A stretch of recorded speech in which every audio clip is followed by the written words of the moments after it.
നിതിൻ അംബുജനിലേക്ക് കൂടി പോകുന്നു. നിതിൻ, ഇപ്പോൾ അദ്ദേഹത്തെ കോടതിയിൽ നിന്ന് പുറത്തേക്ക് കൊണ്ടുപോയോ?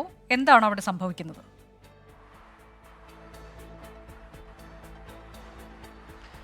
അനുജ, അരവിന്ദ് കെജ്രിവാളിനെ ഇപ്പോൾ കോടതിക്ക് പുറത്തുനിന്ന് കൊണ്ടുപോയിരിക്കുന്നു. അല്പസമയത്തിനും തന്നെ ED ഓഫീസിലേക്ക് അദ്ദേഹം എത്തുമെന്നാണ് മനസ്സിലാക്കാൻ സാധിക്കുന്നത്. എന്തായാലും ED ഓഫീസിൽ എത്തിയ ശേഷമാകും അതിന്റെ തുടർ നടപടികൾ സ്വീകരിക്കുക. നേരത്തെ ബൽറാം സൂചിപ്പിച്ചപ്പോൾ തന്നെ കനത്ത തിരിച്ചടിയാണ് ആം ആദ്മി പാർട്ടിക്ക് ഉണ്ടായിരിക്കുന്നത്. കാരണം ആം ആദ്മി പാർട്ടിയുടെ വാദങ്ങളെല്ലാം അംഗീകരിക്കാതെ EDയുടെ ആവശ്യപ്രകാരം ഇപ്പോൾ കസ്റ്റഡിയിൽ വിട്ടിരിക്കുകയാണ്. വിശദമായ ചോദ്യവിശേഷം മാത്രമേ ഇതിൽ കൂടുതൽ തെളിവുകൾ ശേഖരിക്കാനുണ്ടെന്ന് ED അറിയിച്ചിരുന്നു. എന്തായാലും ഡൽഹിയെ സംബന്ധിച്ചാണെങ്കിൽ ഒരു സമാധാനമില്ലാത്തൊരു ഭരണ പ്രതിസന്ധിയിലേക്കാണ് ഡൽഹി ഇപ്പോൾ നീങ്ങിയിരിക്കുന്നത്. കാരണം മുഖ്യമന്ത്രി തന്നെയാണ് ഇപ്പോൾ അറസ്റ്റ് ചെയ്യപ്പെട്ടിരിക്കുന്നത്. സ്വാഭാവികമായിട്ടും ആ ഒരു പശ്ചാത്തലത്തിൽ എങ്ങനെയാണ് ഇനി അടുത്ത നീക്കങ്ങൾ ആം ആദ്മി പാർട്ടിയെ സംബന്ധിച്ച് ഏറെ പ്രധാനപ്പെട്ടതാണ്. നിർണായകമായ ചർച്ചകൾ ഇനിയുള്ള മണിക്കൂറുകളിൽ എന്തായാലും ആം ആദ്മി നേതൃത്വത്തിന്റെ ഭാഗത്തും ഉണ്ടാകും. ജയിലിൽ നിന്നും ഭരണം മുന്നോട്ട് കൊണ്ടുപോകുമെന്നാണ് നേരത്തെ ആം ആദ്മി നേതാക്കൾ വ്യക്തമാക്കിയത്. പക്ഷേ അത് പ്രായോഗികമായി വലിയ തടസ്സങ്ങൾ ഉണ്ട്. കാരണം ജയിലിലേക്ക് പോയാൽ സ്വാഭാവികമായിട്ടും മുഖ്യമന്ത്രി എന്നത് കേവലം ഒരു ജയിൽ തടവുകാരൻ എന്ന നിലയിൽ തന്നെയുള്ള പരിഗണന മാത്രമേ ലഭിക്കാൻ ഇടയുള്ളൂ. ജയിലിൽ നിന്ന് ഭരണം മുന്നോട്ട് കൊണ്ടുപോകാനുള്ള സാധ്യതയെല്ലാം തന്നെ വളരെ പ്രായോഗികമായി തന്നെ അത് നടപ്പാക്കാൻ കഴിയില്ല. ചീഫ് സെക്രട്ടറി അടക്കമുള്ള ആളുകളുമായുള്ള യോഗം ചേരണം, ഫയലുകൾ നോക്കണം. ഇതൊന്നും തന്നെ സ്വാഭാവികമായിട്ടും മുഖ്യമന്ത്രി സംബന്ധിച്ചാണെങ്കിൽ ജയിലിലിരുന്ന് ഭരണം മുന്നോട്ട് കൊണ്ടുപോകാത്ത ഒരു സാഹചര്യം ഉണ്ടാകും. അതുകൊണ്ട് തന്നെ അടുത്ത മുഖ്യമന്ത്രി ആരാകണം തുടങ്ങിയ ചർച്ചകളൊക്കെ തന്നെ ആം ആദ്മി നേതൃത്വത്തിനിടയിൽ ഇപ്പോൾ തന്നെ ആരംഭിച്ചിട്ടുണ്ട്. പല പേരുകൾ ഉയർന്നു കേൾക്കുന്നുണ്ട്. അത്തരം ചർച്ചകൾ ഇപ്പോഴും പുരോഗമിക്കുകയാണ്. അത്തരത്തിൽ സമാനതകളില്ലാത്തൊരു ഭരണ പ്രതിസന്ധിയെ മറികടക്കാൻ ഏത് നിലയിൽ മുന്നോട്ട് പോകണം എന്നുള്ള ആലോചനകളാണ് ഇപ്പോൾ ആം ആദ്മി പാർട്ടിയുടെ നേതൃത്വത്തിലും നടക്കുന്നത്. വരാനിരിക്കുന്ന ലോക്സഭാ തിരഞ്ഞെടുപ്പുണ്ട്. ആ ഒരു പശ്ചാത്തലത്തിൽ ഏത് നിലയിൽ ഈ ഒരു പ്രതിസന്ധിയെ മറികടന്നുകൊണ്ട് രാഷ്ട്രീയമായി ഈ ഒരു വിഷയത്തിൽ എന്തായാലും BJPക്കെതിരെ ശക്തമായി നിലകൊള്ളാൻ തന്നെയാണ് ഇപ്പോൾ തീരുമാനിച്ചിരിക്കുന്നത്. അതിന്റെ ഭാഗമായുള്ള നീക്കങ്ങൾ ഇന്ത്യ സഖ്യത്തിന്റെ ഭാഗത്തുനിന്നും ഇന്ന് നടന്നിരുന്നു. ഇന്ത്യ സഖ്യത്തിന്റെ നേതാക്കൾ ഒന്നാകെ തന്നെ തെരഞ്ഞെടുപ്പ് കമ്മീഷനെ കണ്ട് ഇപ്പോഴത്തെ സാഹചര്യം, പ്രതിപക്ഷ പാർട്ടികളെ ഏത് നിലയിലാണ് കേന്ദ്ര ഏജൻസികൾ അത് വേട്ടയാടുന്നു എന്നുള്ള സാഹചര്യം ബോധ്യപ്പെടുത്തിയിട്ടുണ്ട്, പരാതി കൊടുത്തിട്ടുണ്ട്. ഇതിൽ ഏത് നിലയിൽ തെരഞ്ഞെടുപ്പ് കമ്മീഷൻ ഇനിയുള്ള ദിവസങ്ങളിൽ നടപടിയെടുക്കും എന്നതും ഒരു ചോദ്യമാണ്. എന്തായാലും വലിയ പ്രതിഷേധം ഇതിനും തന്നെ ഇപ്പോൾ ഇന്ത്യ സഖ്യത്തിന്റെ ഭാഗത്തും ഉയർന്നിട്ടുണ്ട്. അല്പസമയം തന്നെ മന്ത്രി സൗരഭ് ഭരദ്വാജ് ഉൾപ്പെടെയുള്ള 21 ആം ആദ്മി പാർട്ടി നേതാക്കളെ ഇപ്പോൾ പോലീസ് ഇപ്പോൾ വിട്ടയച്ചിട്ടുണ്ട്. കസ്റ്റഡിയിൽ പ്രതിഷേധത്തിനുള്ള സാധ്യതയുണ്ടോ? ഇതിനോടകം തന്നെ ആം ആദ്മി പാർട്ടിയുടെ പ്രതികരണം വരുന്നുണ്ട്. രാജ്യത്തിനെ സംബന്ധിച്ചത് കറുത്ത ദിനം എന്നുള്ള പ്രതികരണം വരുന്നുണ്ട്. ഇപ്പോൾ ED കസ്റ്റഡിയിലേക്ക് വിടാനുള്ള കോടതി തീരുമാനം കൂടി പുറത്തു വരുമ്പോൾ പ്രവർത്തകർ അങ്ങോട്ടേക്ക് എത്താനുള്ള സാധ്യത എങ്ങനെയാണ്? പ്രതിഷേധത്തിനുള്ള സാധ്യതയുണ്ടോ തലസ്ഥാനത്ത്?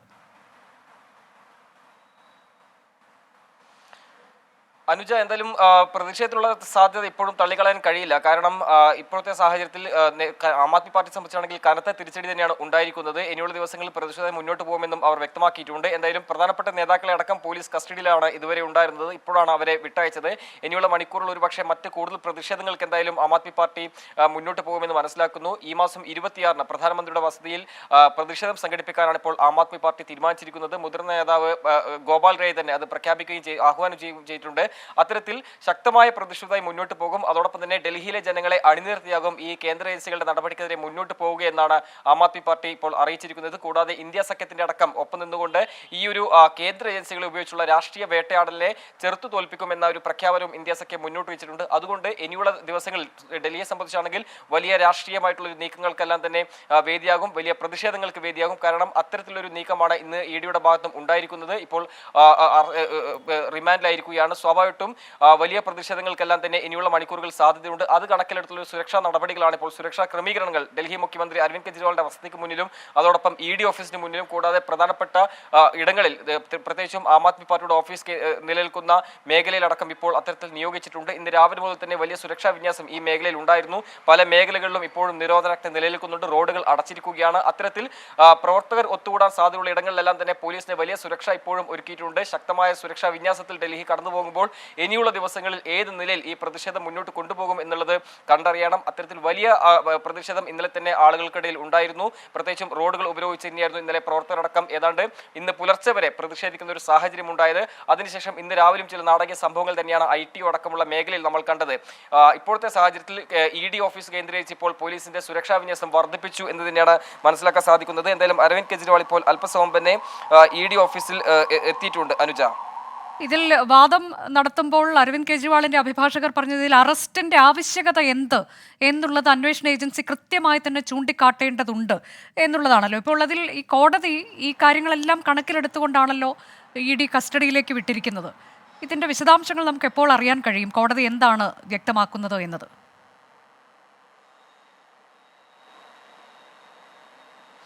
എന്തായാലും ഇതിന്റെ കൂടുതൽ വിശദാംശങ്ങൾ വരും മണിക്കൂറിൽ നമുക്ക് ലഭ്യമാവുമെന്ന് പ്രതീക്ഷിക്കുന്നു. കാരണം ശക്തമായ വാദങ്ങൾ തന്നെയാണ് ED പ്രധാനമായും ഇന്ന് കോടതിയിൽ ഉന്നയിച്ചിരിക്കുന്നത്. ഏതാണ്ട് 100 കോടി രൂപയോളം തന്നെ ആം ആദ്മി പാർട്ടി നേതാക്കളും അരവിന്ദ് കെജ്രിവാളും കൈപ്പറ്റി അത് തെരഞ്ഞെടുപ്പിനായി ഉപയോഗിച്ചു എന്ന് പറയുമ്പോൾ സ്വാഭാവികമായിട്ടും ഇതിൽ വിശദമായ ചോദ്യം ചെയ്യലടക്കം ഇന്ന് ആവശ്യമുണ്ട് എന്ന് തന്നെയാണ് ED ഉദ്യോഗസ്ഥർ കോടതിയെ അറിയിച്ചിരിക്കുന്നത്. അതുകൊണ്ട് തന്നെ ഈ കോടതിയുടെ നടപടികൾ എപ്രകാരമായിരുന്നു, എന്തൊക്കെ കാര്യങ്ങളാണ് കോടതി ഈ റിമാൻഡ് കസ്റ്റഡി അടക്കമുള്ള കാര്യങ്ങളിലേക്ക് വിടുമ്പോൾ സ്വാഭാവികമായിട്ടും മുന്നോട്ട് വെച്ചെന്നുള്ള കാര്യങ്ങളൊക്കെ തന്നെ ഇനിയുള്ള മണിക്കൂറിൽ നമുക്ക് എന്തായാലും കോടതിയുടെ നടപടികളുടെ ഭാഗത്തുനിന്നുണ്ടായ പൂർണ്ണ വിശദാംശങ്ങൾ നമുക്ക് ലഭ്യമാകും.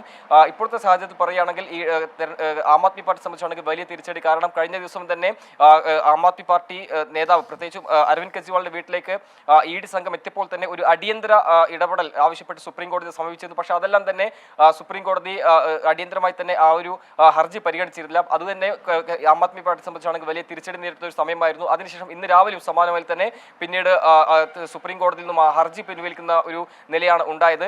അതിനുശേഷം ഉച്ചയോടുകൂടിയാണ് അരവിന്ദ് കെജ്രിവാളിനെ ഹാജരാക്കിയതും പിന്നീട് കോടതിയുടെ നടപടികൾ ഏതാണ്ട് മണിക്കൂറുകളോളം നീണ്ടു. ഈ മണിക്കൂറുകളോളം നീണ്ട നടപടിയിലടക്കം വലിയ വാദങ്ങൾ, ശക്തമായ വാദങ്ങൾ, ഒരുപക്ഷെ ഒരു രാഷ്ട്രീയ പാർട്ടിക്ക് നേരെ ഏറ്റവും കടുത്ത വാദങ്ങൾ തന്നെയാണ്, കടുത്ത ആരോപണം തന്നെയാണ് ED മുന്നോട്ട് വെച്ചിരിക്കുന്നത്. അഴിമതി പണം കൊണ്ട് രൂപീകരിച്ച ഒരു പാർട്ടി എന്ന നിലയിൽ തന്നെയാണ് ഇന്ന് ED ആം ആദ്മി പാർട്ടി അടക്കം കോടതിയിലടക്കം വാദങ്ങൾ മുന്നോട്ട് വെച്ചത്. അതുകൊണ്ട് തന്നെ ശക്തമായ വാദങ്ങൾ മുന്നോട്ട് വെച്ചപ്പോൾ സ്വാഭാവികമായിട്ടും ഗുരുതരമായ പല ആരോപണങ്ങൾ ഇതിൽ കണ്ടെത്തേണ്ടതുണ്ട്, ആ തെളിവുകൾ കണ്ടെത്തേണ്ടതുണ്ട്. ഈ ഒരു സാഹചര്യത്തിൽ വിശദമായ ചോദ്യം ചെയ്യൽ ഇനിയുള്ള മണിക്കൂറുകളിൽ അരവിന്ദ് കെജ്രിവാൾ നേരെ ഉണ്ടാകും. കൂടാതെ കവിതയെ ഒപ്പം ഇരുത്തിയാകും ചോദ്യം ചെയ്യൽ ഉണ്ടാകുക. CBI ഉദ്യോഗസ്ഥരും ഇന്ന് ED ആസ്ഥാനത്തെത്തി അരവിന്ദ് കെജ്രിവാളിനെ ചോദ്യം ചെയ്യാനുള്ള നടപടികൾ സ്വീകരിച്ചിരുന്നു. അത്തരത്തിൽ ഇനിയുള്ള ദിവസങ്ങളിൽ സ്വാഭാവികമായിട്ടും ഇരുവരും ഒപ്പം ഇരുത്തി ചോദ്യം ചെയ്യും. കൂടാതെ മറ്റു പ്രതികൾ, വിജയ് നായർ ഉൾപ്പെടെയുള്ള മറ്റ് പ്രതികളടക്കം ഈ പ്രതികളിൽ നിന്ന് ലഭിച്ച മൊഴികൾ ശേഖരിക്കാനുള്ള തെളിവുകൾ എന്തായാലും EDയുടെ ഭാഗത്തും ഉണ്ടാകും എന്ന് തന്നെയാണ് പ്രതീക്ഷിക്കുന്നത്. അനുജ, അതെ, തെളിവുകളില്ലാത്ത ഒരു നടപടി അതിലാണ് ഇപ്പോൾ നടപടി ഉണ്ടായിരിക്കുന്നത് എന്നതിൽ ആവർത്തിച്ച് അത് ഉറച്ച് പറയുകയാണ് ആം ആദ്മി പാർട്ടിയുടെ നേതാക്കൾ.